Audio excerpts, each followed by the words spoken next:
program.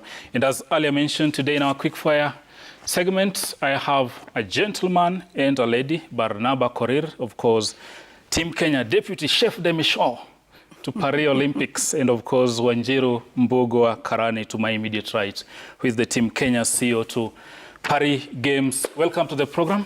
Asante sana. Mara yako ya kwanza hapa. Kabisa. Karibu sana. Asante. And of course, Barnaba has been here quite a number of times.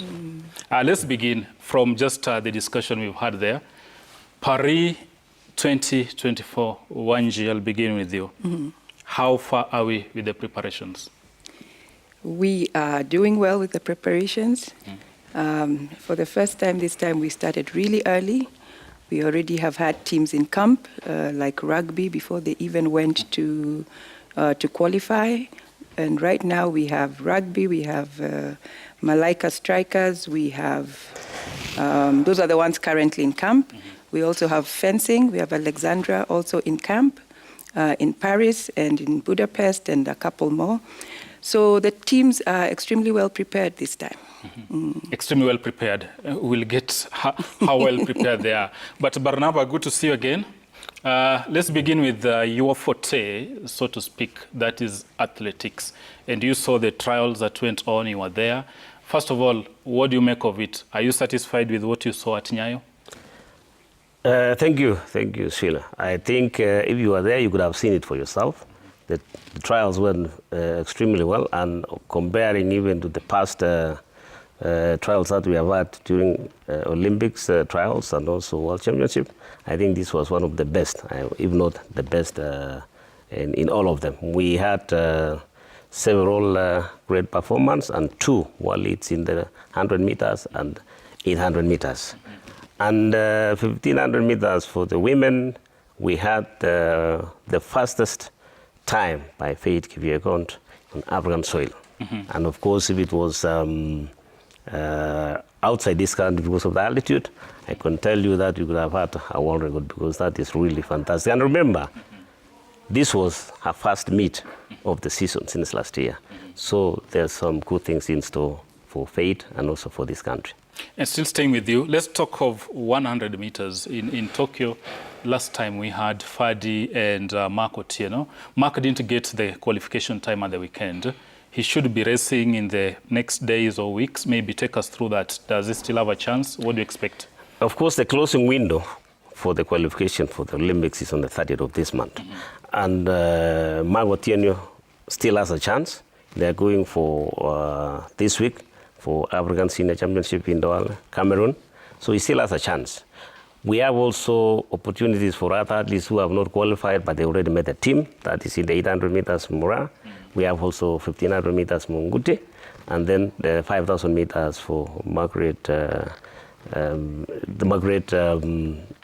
Kipkemboi. And of course, she made it in the 10,000 meters, and she wants to double. However, she's also going to compete to see if she could also make the team. But however, at least Kenya has put everything in place in case they don't qualify. We have also others who are going to meet to fill that position. Okay.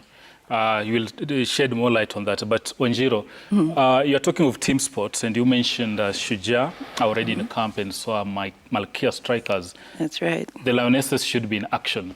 Have you put everything in place to ensure that when they go out there, they perform well, everything is in place, we don't have distractions here and there?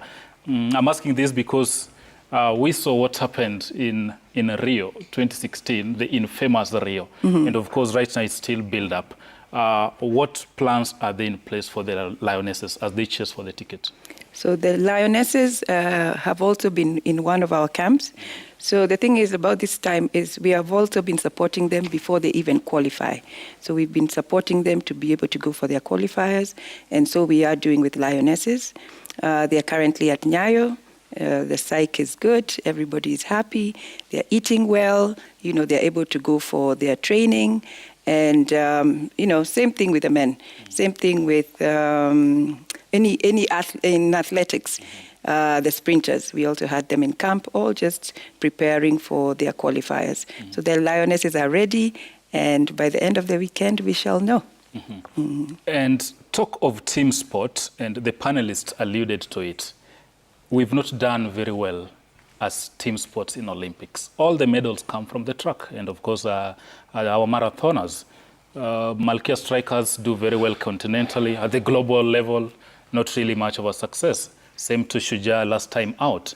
From where you sit and as the CEO, what do you think we need to address, and this collectively, as a country, as a sporting fraternity, to ensure that our team sport really have the agility, have the mettle, and have the skills to match the very best out there and bring us gold, silver, or bronze in the Olympics? That's true. I mean, I think we have great coaches. I think the talent is there, but there has been a struggle in being able to medal. But I think the more we are able to put them in camp, give them excellent training, then they should be able to, to get into the medal brackets. They also have to travel. They have to play a lot of competitions to be able to know what the competition they are going up against. So the more this is done, then the more confident they get, and the more they'll be able to deliver medals very soon. And that talks to high-profile friendlies or playing teams or positions that are high up there in terms of ranking and skill, that probably would want or would require you take Shuja out to camp, maybe in Europe or wherever.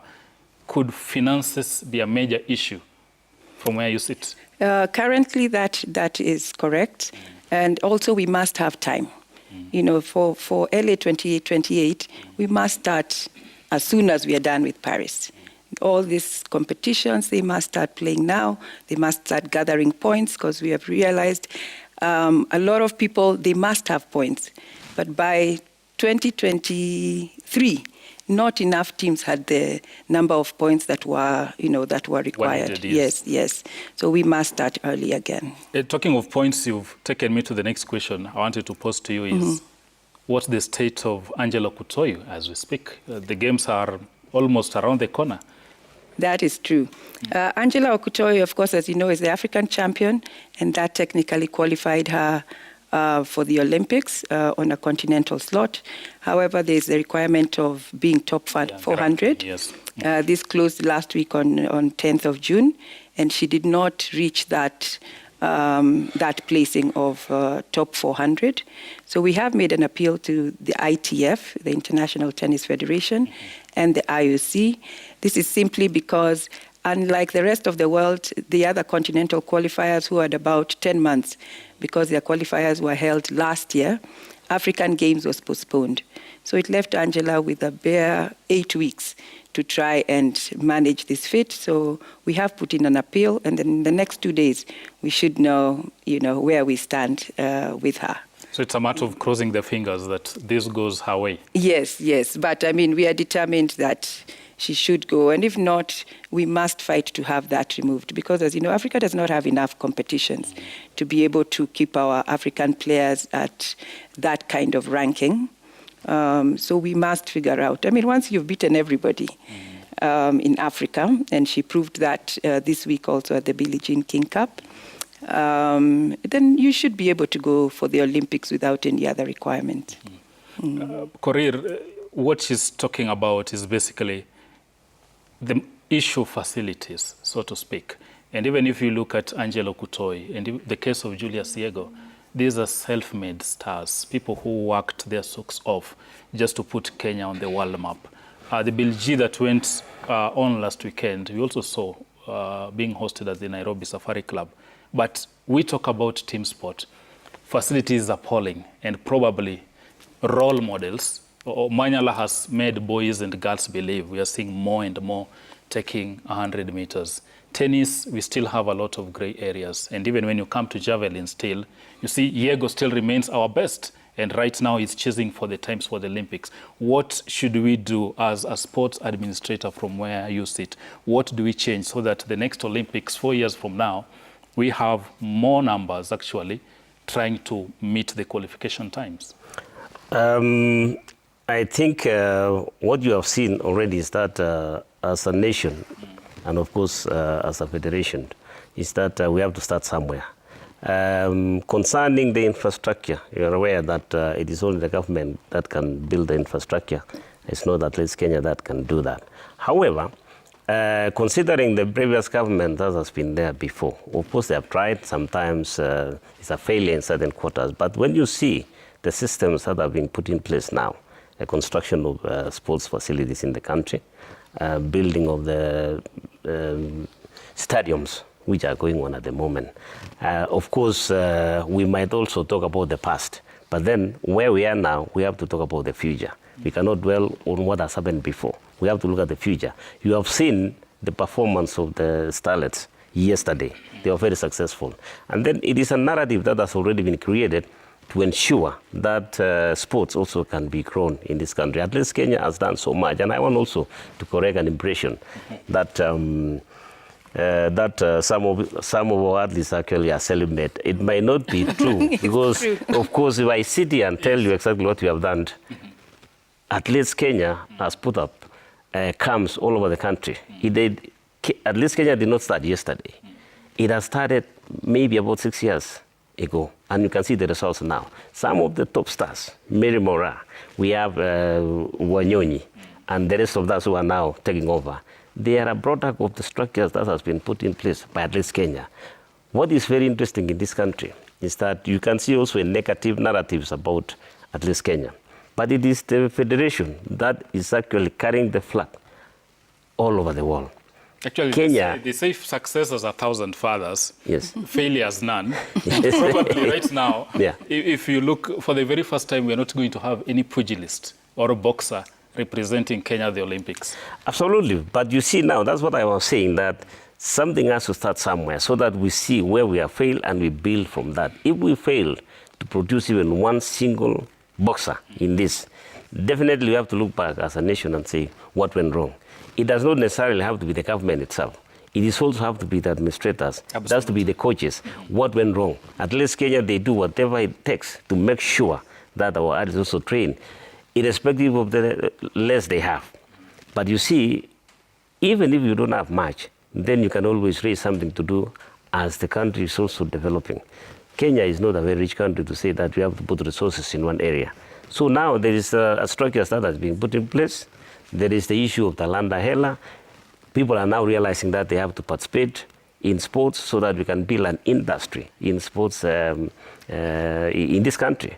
And if we follow that channel and support the government, support the ministers, support the peers who are doing that now, I'm sure that we are going to have a different perspective about sports in this country. So we have to be positive, not negative all the time. We have to have at least maybe 10% negative, 90% positive, so that we can create a situation where every person also contributes to the development of the sports. But we cannot also rely on one direction and say so and so should have done that. We have to contribute. And absolutely. And the budget estimates actually were tabled on Thursday. And for the first time, the sports allocation has gone up by more than 50%. We are talking of 60 billion. But Korir, from where do you sit? Is that really sufficient? Because we are talking here, the government is talking of building world-class stadia to host the AFCON in 2027.